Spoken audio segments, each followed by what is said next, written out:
Esta noche os acercamos un nuevo misterio, por supuesto, de la mano, bueno, de quien los conoce bien, José Antonio Echevarría, de la Asociación Amigos del Mundo. Hola, José Antonio, ¿qué tal? Buenas noches. Hola, Inés, buenas noches. Un misterio sería cuándo se me va a pasar a mí del todo este catarro que me tiene desde Navidad, que estoy así. Bueno, pues cuando te tomes un poquito de leche, una aspirina y una copita de coñac dentro de la leche. Es que me ha faltado, mira, es que me ha faltado tu consejo en este mes de peregrinación que llevo yo con este catarro. ¿Ves?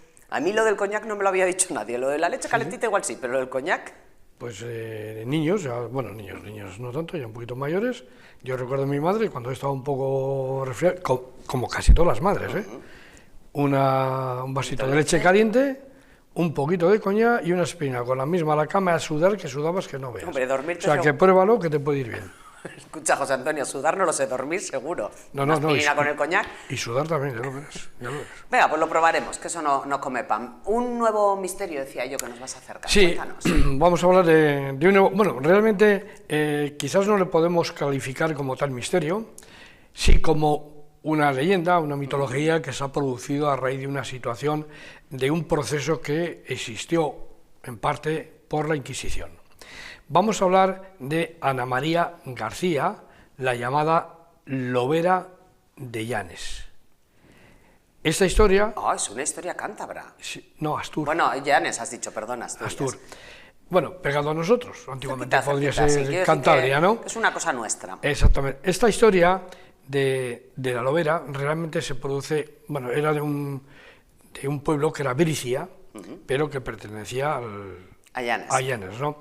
Y es de estas historias que surgen a lo largo del tiempo y probablemente pueda ser, en este caso, una de las mejores historias con parte de leyenda y mitología que está perfectamente documentada. ¿Por qué se documentó? Porque esta mujer fue denunciada ante la Inquisición y a partir de ahí se documentó toda esta, entre comillas, vida, casi toda, no entera.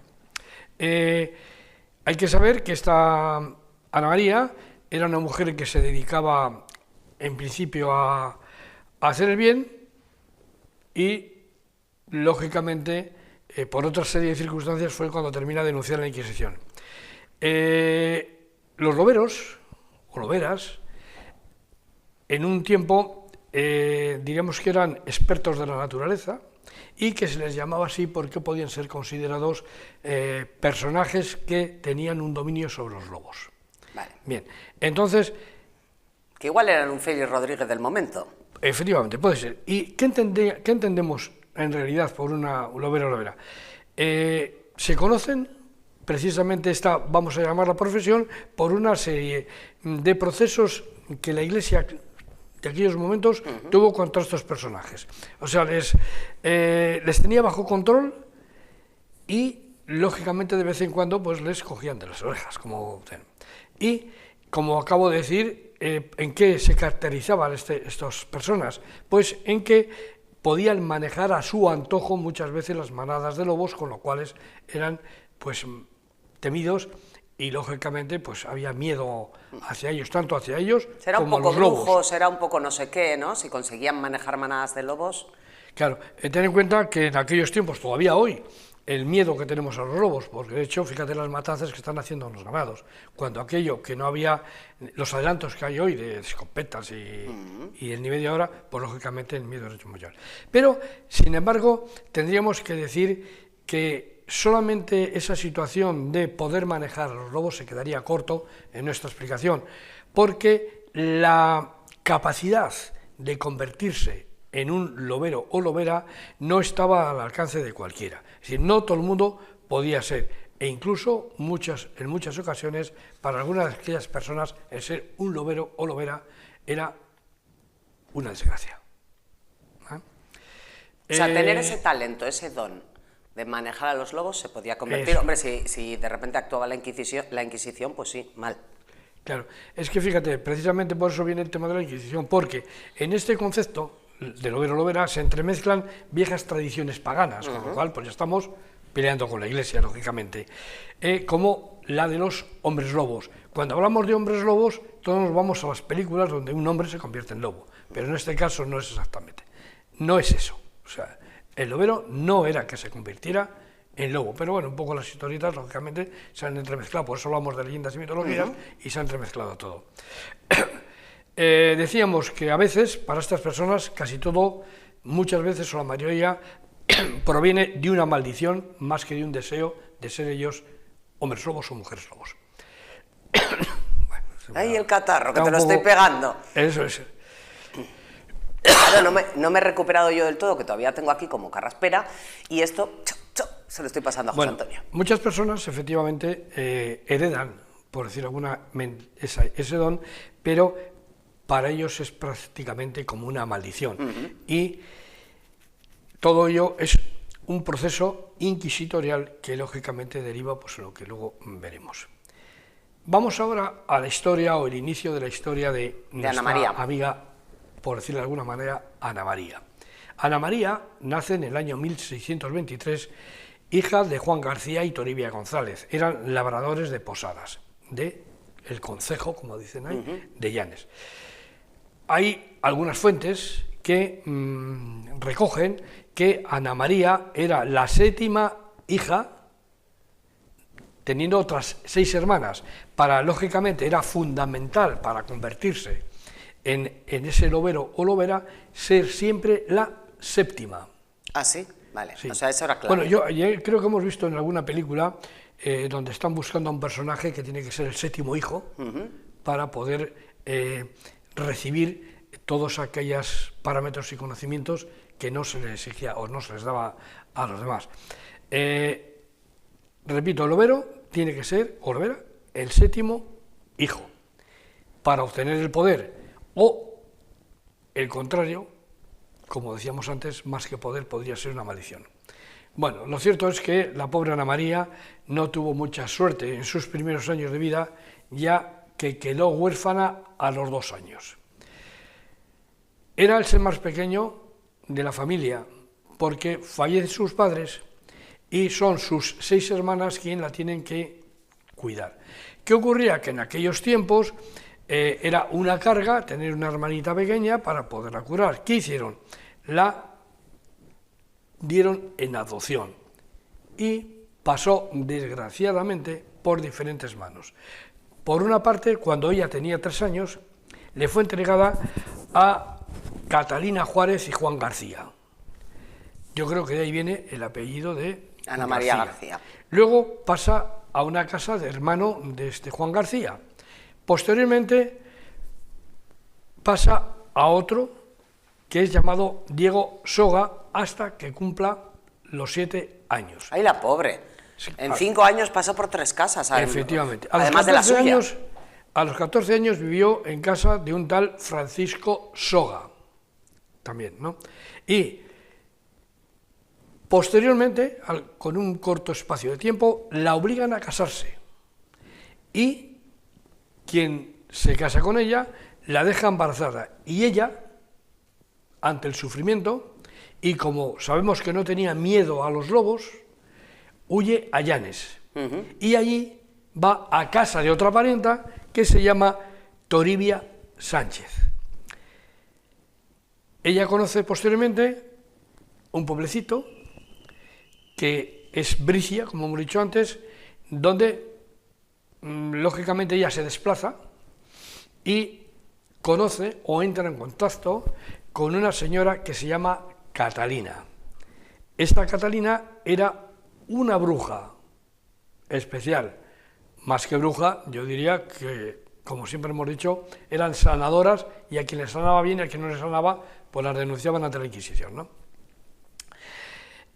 Aproximadamente ella llega a Bricia a los 20 años, donde, repito, conoce a Catalina, que se apellidaba Catalina González, exactamente.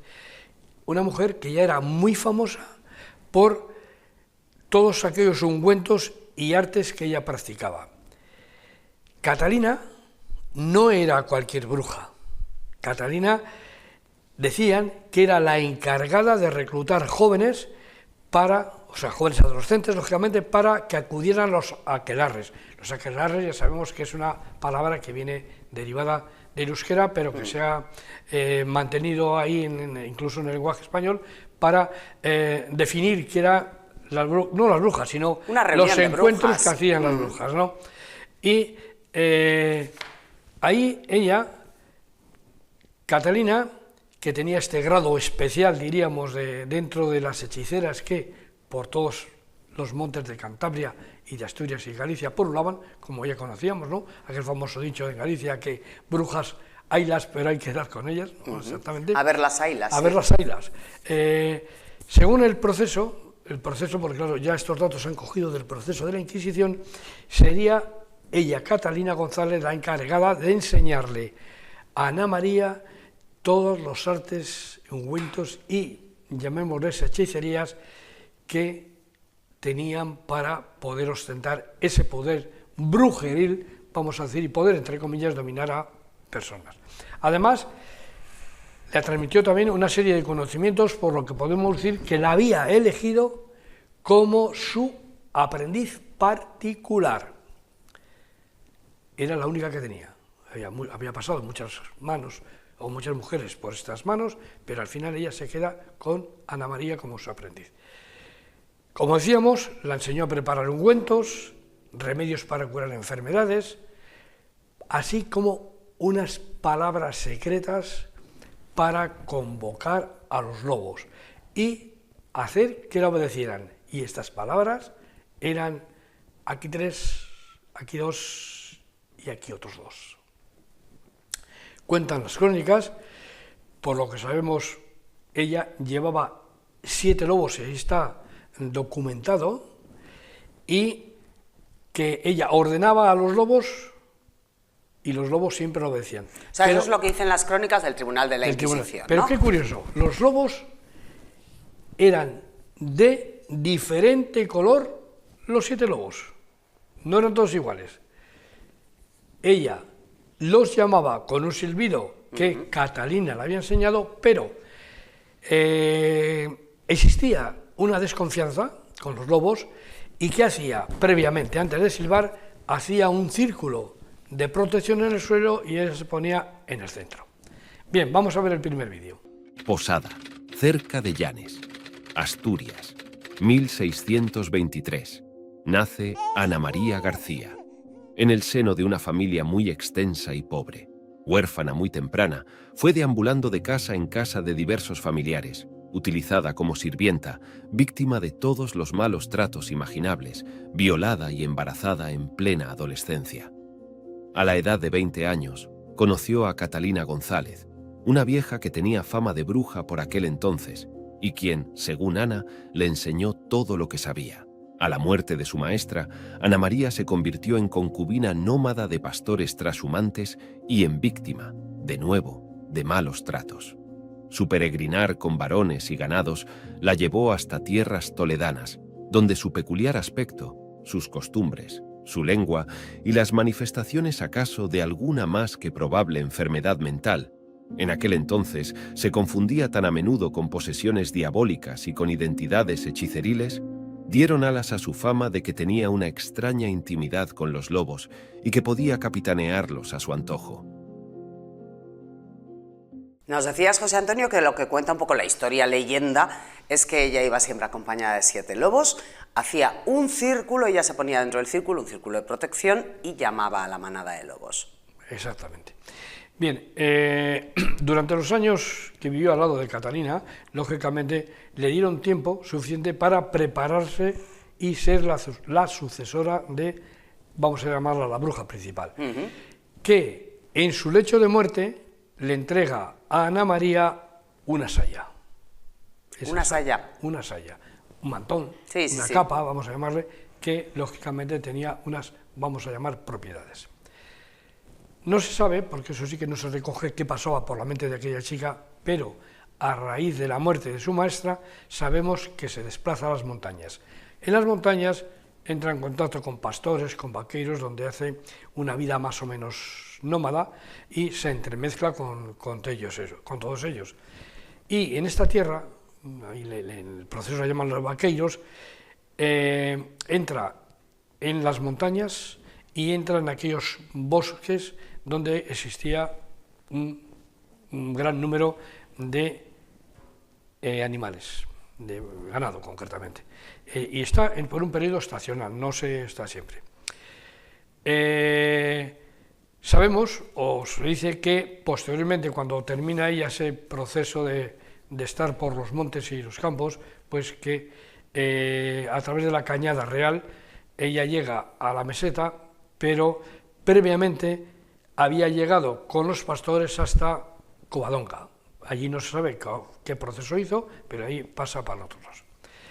Como decíamos, vivió en las montañas con los pastores en la zona oriental de Asturias, haciendo, lógicamente marcando con Cantabria, porque la zona oriental de Asturias es este de Cantabria, ¿no?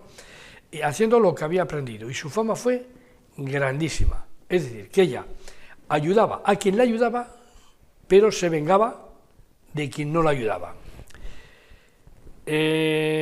Generalmente siempre su ayuda, la pedían su ayuda, aparte de para curar enfermedades, también lógicamente para que usara a los lobos en ayuda de esos ganados y en protección, para que no pase lo que está pasando. En aquellos tiempos y todavía hoy, de los lobos, como sabemos, se les temía todo, hasta la mirada, decían que se consideraba que te hacía enfermar. Era tal pánico que tenía la gente a los lobos en las zonas rurales que solamente el recuerdo ya producía temblores, y ese miedo ancestral todavía ha traspasado la línea de los tiempos y hoy seguimos en la misma situación. Vamos con el vídeo 2. En mayo de 1648, cuando tenía 25 años, se instaló con el pastor que servía en la propiedad toledana de don Gabriel Niño de Guzmán y su muy cristiana esposa, doña María del Cerro, quien la denunció al Santo Oficio. Tribunal del Santo Oficio de Toledo, 21 de junio de 1648. El fiscal don Juan de la Vega y Dávila encausa a Ana por, entre otros crímenes, haber sido pupila de una bruja, pactado con el diablo, mantenido concubinato con pastores, tratar con 7 lobos de diferentes colores, que en realidad eran demonios disfrazados, a los que guiaba y mandaba, causado daños en los ganados y en las propiedades de aquellos a quienes quería mal, comisionando para ello a los lobos, y usado conjuros y artes diabólicos. El juicio fue muy exhaustivo y esclarecedor.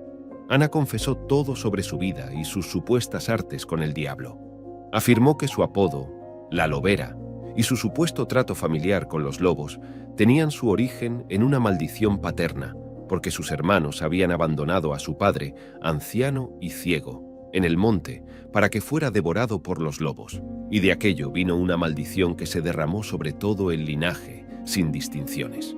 Además, aseguró que Catalina, su mentora, le había entregado una saya que se suponía que habría de transmitirle la condición de bruja. Pero, según declaró Ana María, nunca se puso aquella prenda, por lo que se consideraba libre de la condición de bruja. Me ha gustado, José Antonio, lo de que ella ayudaba a quienes pedían ayuda y a quienes la ayudaban, pero se vengaba también. Lógicamente. Que eso sería lo que le llevó al tribunal de la Inquisición. No fue precisamente eso. Vaya. Mira, llega un periodo de tiempo que ella ya es cuando alcanza la prosperidad. Es decir, después de esta vida de penuria, donde al recibir ya diríamos la formación de Catalina, lógicamente ella empieza a, como hemos dicho, a curar a la gente, a dar remedios, a ayudar con los lobos, y entonces es ya temida por toda la montaña, temida y adorada por toda la montaña, ¿no? Donde el poder que ella rige es el poder de la naturaleza, y ella tenía esa capacidad de controlarla. Cuenta el cronista Luis Rodríguez Vigil que era una mujer bellísima, era de tipo céltico, y que aún todavía hoy en algunas aldeas se puede ver, era de estatura pequeña o mediana, de piernas y nalgas robustas y fuertes, pecho generoso y torso amplio, con cabello arrubiados y rizados, y la faz que la definía tenía unos ojos intensos de color azul y unos pómulos prominentes, nariz pequeña y la tez clara y abundante. Dice que durante 3 años vivió esta época de esplendor como llovera, pero lógicamente también llega un momento que la llega el amor. Ella se enamora, de un pastor. Ese fue su error, seguro. No, mira, sin que me digas más, ese fue su error. Sigue así. Vale, de un pastor, y ya con él se traslada a Toledo, donde este joven estaba al servicio de don Gabriel Niño de Guzmán. Ya esto era en el año 1648. Y sabemos que en el 25 de mayo, doña Ana María del Cerro, una terrateniente, denuncia a la Inquisición un juicio contra la lobera. ¿Pero por qué le denuncia? No por castigar a la gente, no. Le denuncia porque se había informado de que esta mujer dominaba, entre comillas, la naturaleza y a los lobos, y por lo tanto entendía que podía ser una bruja. Y por lo tanto, diríamos, su obligación como auténtica cristiana, pues era denunciar esta aberración ante los tribunales.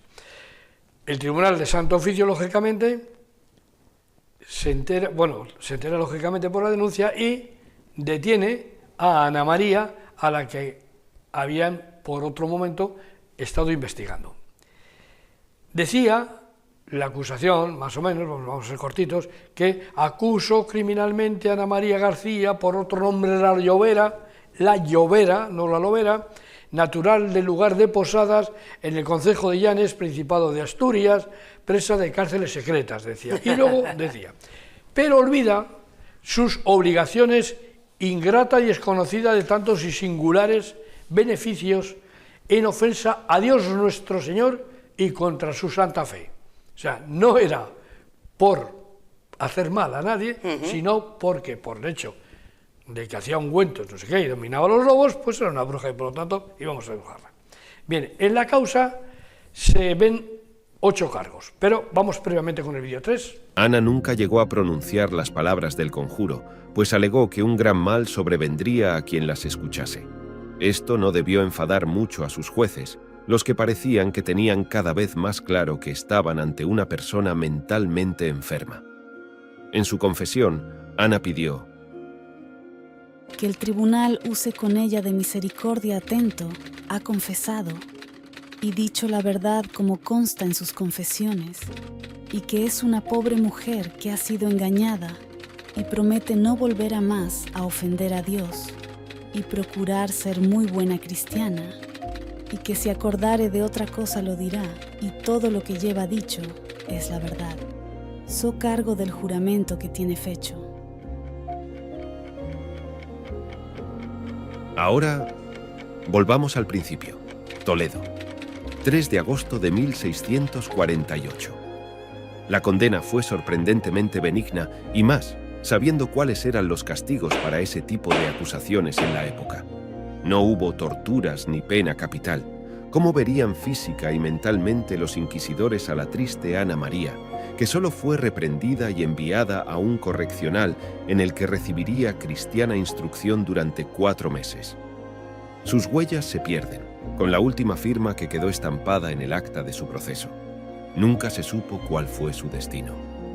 Has dicho antes del vídeo, José Antonio, que en la causa que la Inquisición abre contra ella había 8 cargos. Efectivamente, 8 cargos que lógicamente eran recogidos en la propia denuncia. Uno de ellos era que cierta persona que tenía una vida relajada y nefasta, que aconsejó y dijo a la rea, en este caso a Ana María, que si quería andar con los lobos y encantarlos debía dar un brazo derecho al diablo. Cosa totalmente anormal en aquel caso. Que habiendo muerto, en este caso se refería a Catalina, la dicha persona y deseado a la rea una saya como porque era su amiga. Había una saya que se suponía que era la saya del poder. También que dando un silbido venían los 7 lobos de diferentes colores que eran demonios. Que sabiendo los pastores la instaron y ella les prometió no hacer mal con los demonios, no con los lobos, con los demonios, a sus ganados ni a los de otros. También le pidió un consejo y no se lo quiso dar, y dentro de 3 días comenzaron los lobos a comer a las bestias de esa persona que no quiso dar. Las acusaciones estaban un poco cogidas con hilvanes, ¿eh? Sí. Total, que en otra ocasión a otro también que le pidió otro consejo, tampoco se lo dio, y los lobos posteriormente le comieron las cabras en otra noche, ¿no? Y que también, para llamar a los demonios, decía ciertas palabras, que son aquellas que hemos dicho antes, 3, 2 y 1, ¿no? Le pidieron que citase las palabras mágicas que Catalina le había transmitido, pero ella les dijo que no, que ella no podía decir esas palabras ante el público, porque lo que les iba a producir era un inmenso daño a todas las personas que estaban allí. Esto fue una estrategia posiblemente del defensor de Ana María, porque el hecho de no pronunciar esas mágicas palabras, sí, la eximían de su acusación. Fíjate, no había las palabras, no se la podía acusar de nada. También dijo que era cierto, efectivamente, que Catalina le había dado una saya, pero que ella nunca se la había puesto. Como no había testigos de que efectivamente se la había puesto, ese era otro cargo que desaparece. Traspasado todo esto y ante... Hombre, ya vemos que la Inquisición ya está en unos tiempos, digamos, más recientes, ¿no? Sí, porque no, si hubiera sido anteriores, no era la Inquisición no había tan ido dura, un juicio de este tipo, tan ¿no? dura, tan dura, habría ido directamente a la hoguera, ¿no? Entonces, ¿qué ocurre? Que el tribunal inquisidor no vio pruebas, diríamos, reales o certeras de que esta mujer podía ser una bruja y que por lo tanto tendría que ser condenada. Y entonces, en un tiempo, sale la sentencia. Y, lógicamente, la llovera, o lobera, tuvo suerte, porque, como decíamos, ante una buena defensa, o simplemente había que realmente ella tenía cierto poder, no sobre los lobos, sino sobre las masas también, porque sabemos que salió muy, muy bien parada, todo lógicamente documentado en la sentencia del padre. Entonces, autores como Caro Baroja dan por hecho que fue, diríamos, no sancionada brutalmente debido a la falta de información que tenía el tribunal, porque al no poderse confirmar los cargos que se le imputaban, salió, vamos a decir, entre comillas, airosa del proceso. ¿Y por qué airosa? Porque el tribunal solamente la condenó pues ir a haber confesado, haberse ido a un sitio durante un tiempo para que esta pobre mujer 4 Ave Marías pudiera tener una recuperación espiritual, y con eso ya la condenó.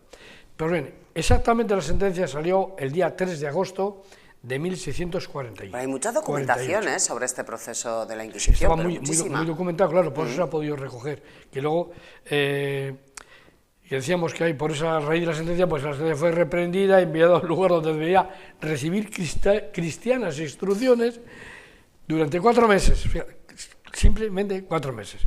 Y tras ese periodo de 4 meses, sabemos que ella volvió a Asturias y allí ya se pierde el rastro completo de esta mujer. Porque, claro, porque todo esto la pasó en Toledo, que no olvidemos que allí es donde se había casado. Pero es lógico, porque la Inquisición supuestamente continuaría con sus ojos sobre ella por si ver si había un desliz, y entonces sí, la cogíamos y la quemábamos. Hombre, fue una mujer lista, dijo, yo pongo tierra de por medio, ¿no? Lista, era muy lista, y luego fíjate, ella en poco tiempo los conocimientos que adquirió de Catalina, ¿no? Vamos con el vídeo 4. La incultura, la superstición, la intolerancia, la exclusión, todas y cada una de ellas fueron lo que hicieron de la vida de Ana María un suplicio.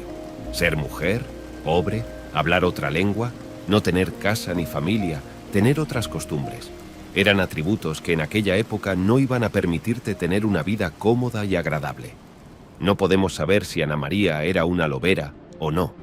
Quizás fuera simplemente una persona con problemas mentales, agravados por la mala vida que tuvo. O quizás aquella bruja le enseñó cómo usar la magia y recorría los montes asturianos protegida por una manada de lobos a la luz de la luna. La decisión es tuya. Probablemente ella, José Antonio, lo que había hecho, como decías tú, era aprender los conocimientos que tenía su mentora de sanación. Probablemente serían sanadoras, ¿no? Sí, a ver, tenemos que tener en cuenta que la mayoría, por otros estudios que ya hemos hecho y que hemos visto, que la mayoría de estas mujeres que fueron catalogadas como brujas eran más que nada sanadoras, eran personas que ayudaban mucho al pueblo. O sea, no era una bruja que se dedicaba a coger niños, ni a comérselos, ni a matar a las gentes, no, no. Las brujas eran sanadoras. Ungüenteras, como sí, digo yo. Sí, preparaban ungüentos, preparaban cosas, incluso ayudaban en huesos y todo. Y yo creo que se ha hecho un mal juicio contra estas mujeres, lógicamente. Bueno, aquí ya tendríamos que llegar a la conclusión que todo esto que hemos documentado es posiblemente la historia de, vamos a llamarla una mujer lobo, que se conoce en España, y creo que pocos casos hay más en el resto del continente. Es decir, que hombre lobo, sí; mujer loba, ninguna, prácticamente, excepto esto que tenemos documentado, ¿no? Ella era, sin duda, una heredera de un saber ancestral, lógicamente, y que hemos tenido la suerte de conocer a través del proceso del Santo Oficio, porque si no hubiera sido así, esta mujer hubiera pasado absolutamente desapercibida. Podemos pensar que Ana, como hemos dicho, volvió a Asturias y vivió allí probablemente entre los vaqueiros, que decía, haciendo lo mismo que había venido haciendo hasta ese momento, o viendo la fama que ella tenía, pues lógicamente aprovecharse de esa fama para poder vivir muy bien. El proceso en sí no dejaría ninguna secuela más azorosa de la vida de esta extraordinaria mujer, porque al no ser condenada con la hoguera, ni con la horca, ni nada de esto, pues lógicamente eso la dio muchísima más fama de lo que ella ya tenía, porque siempre se produjo que era heredera de Catalina, la que prácticamente por toda la zona asturiana aquella se conocía, y que hacían el bien. Y por ello, yo creo que esto que acabamos de hacer, igual que la historia de la Inquisición cuando se ha publicado, es un recuerdo muy hermoso de esta mujer y a tantas otras mujeres que hemos dicho antes llamadas brujas, que fueron víctimas de la intolerancia de la Iglesia. Es decir, yo creo que en líneas generales fueron unas mujeres maltratadas que hoy debiéramos de reivindicar. Me ha gustado mucho, José Antonio, esta historia que mezcla un poco, por supuesto la historia documentada me refiero, porque tenemos todo ese proceso inquisitorial y eso está negro sobre blanco, pero que mezcla también un poco pues la leyenda, ¿no?, de que dominaba a los lobos, que hacía un círculo, que eran 7 y de diferentes pelajes y colores. Bueno, como todas este tipo de historias tienen un poquito de sal y pimienta, ¿no? Un poquito claro, algo hubo y otro algo le hemos ido añadiendo con el paso del tiempo. Lo que hemos referido en relación con el proceso de la Santa Inquisición, eso es auténtico, no, eso es sí, real. Por supuesto. Otra cosa sería efectivamente, porque ya entramos también un poco en el campo mitológico, el dominio de los lobos, el dominio de la naturaleza, que también se refiere, pero lo que es en sí el proceso y la historia de Catalina, de su maestra, es real, es auténtica. Y los 8 puntos sobre los que se la acusaba. Y los 8 puntos que se acusaba porque está recogido en el proceso. Entonces, lógicamente, como tú bien dices, mitología, leyenda y realidad. Me ha gustado la historia de esta Llanisca. José Antonio Echevarría, Asociación Amigos del Mundo, muchas gracias por habernos hablado hoy de Ana María la Llovera. Pues muchas gracias a vosotros siempre, Inés, por permitirnos continuar con estas historias, leyendas, realidades también, y que la gente tenga tema para investigar y para estudiar. Por ejemplo, está muy bien documentado. Hombre, tanto, yo creo ahí podemos bichear, como dices tú siempre. Eso es, para curiosear, para ver, porque al fin y al cabo, y como he dicho hace un momento, yo creo que esto es una lección de aquellas cosas que podíamos haber hecho bien y las hicimos mal, y corregirlo todo. Y por lo tanto, invitamos a nuestros televidentes Ay, José Antonio, que no acabamos el programa hoy. A informarse, a estudiar y, como siempre, queridos amigos, a estudiar, que el saber nos sea libre. Buenas noches y hasta el próximo programa. No tengo absolutamente nada mejor que añadir a lo que ha dicho José Antonio. Hacemos una pausa, ahora seguimos.